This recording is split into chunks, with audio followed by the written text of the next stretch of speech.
Good afternoon. I'm Mark Ramey, Chairman of the Marion County Board of Supervisors, here with Kelli Kingrey, Marion County Assessor. We started last week providing some updates on Board of Supervisor activities, and I thought it would be a good thing for us to talk about property taxes for this edition of our Marion County update. So Kelli, thank you for joining us this afternoon to talk about this. I know when I opened my property tax statement and looked at it, there was a little bit of shock and awe when I saw it. So I thought our other residents are probably feeling the same thing right now, so I thought it would be good for you to talk to them a little bit about the process at a high level and what drives property taxes. I know you prepared some comments, so please, I'll turn it over to you, and Okay. I'll ask questions when I need to. So, Yep, Kelli. okay. I've got some notes here just so we cover the whole process correctly here. And just basics here. So property values are reassessed every odd year. And the revaluation is driven by good sales from the previous year. And then according to the Department of Revenue, we are to be as close to market value as possible, and good sales are what determine that market value. So let's say if the trend is that sale prices are higher than our previous year's assessment, then we have to increase values. And of course, the opposite would be true. If the sale prices are lower than the previous year's assessment, then we must decrease the value. So that's what starts it. It's all driven by sales. And so, per the Department of Revenue, we are to be as close to 100% market value as possible, and they give us a window of 95 to 105%, which means we have to be as close to that 100% market value as possible. We don't try to get it clear up to 100%. We try to keep it just above the 95% mark, just so we don't, boost those values quite that high. We just try to get in on that minimum. So Kelli, can I interrupt? When we talk in the conference board is a collection of members of the Board of Supervisors, the mayors, the school districts, the taxing authorities within Marion County. And we talk a lot about this 95 to 105 that's mandated by the state. So we've always been roughly within that 95% range, and that would be for our commercial, for residential property, correct? Right, yes. So we have tried to keep it at the low end, but we don't want to get an equalization order because then it could go even higher, is that correct? That's correct. So people do have an opportunity to protest their values, and so if we put values at exactly 95% and then our Board of Review actually lowered and went below that 95%, then we would get an equalization order. And so I'll talk about that a little bit. If the county's valuation in any classification of property does not fall within that window, then an increase or decrease must be made until it is in compliance.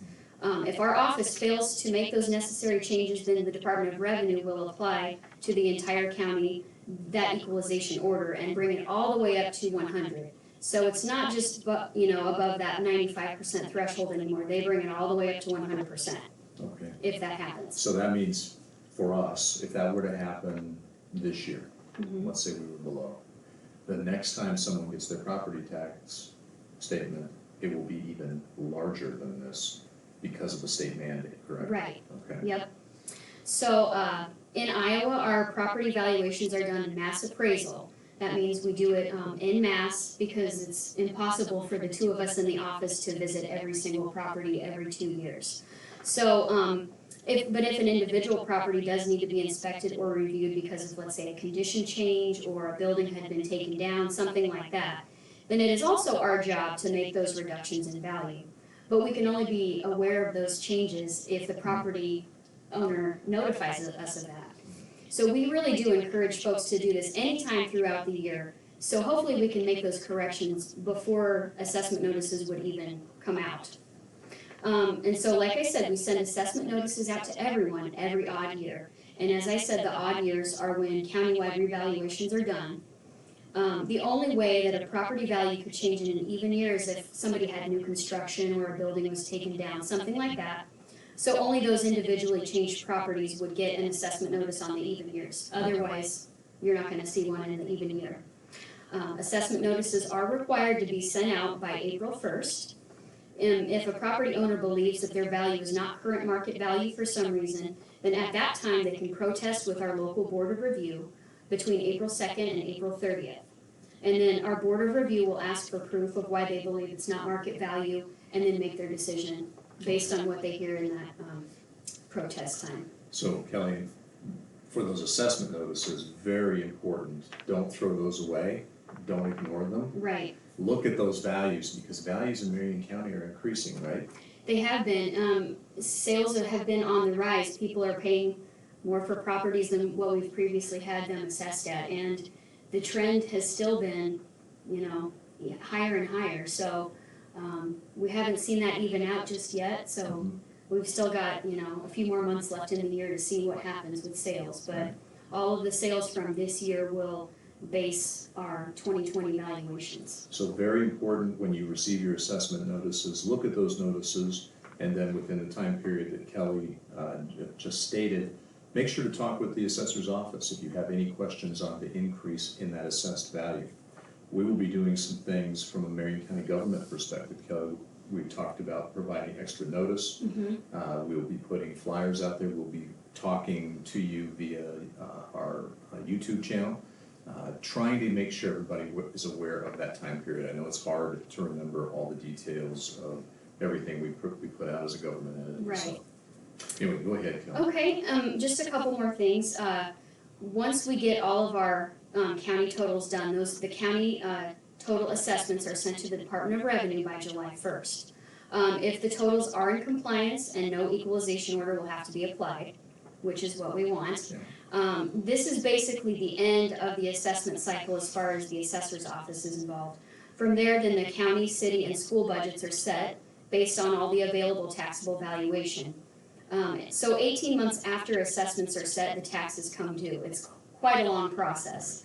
So that is why we strongly encourage everyone to review their property information online or by calling the office when assessment notices go out, if not before. Like I said, anytime you want to contact us, anytime you look online at your property, that's great. It's only going to benefit you.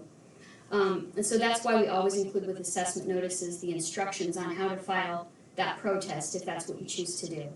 Because by the time the tax statements are sent out, our process has long been over with. So Very good. those are the basics anyway. Well, Kelly, thank you.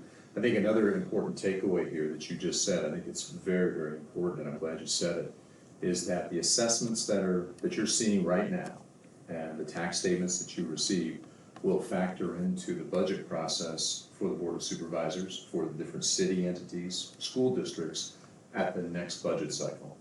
So as citizens, we want you to be aware of when the Board of Supervisors sets budgets, and that's always in January, February, March, in that time frame. We post all those meetings. Those can be public meetings.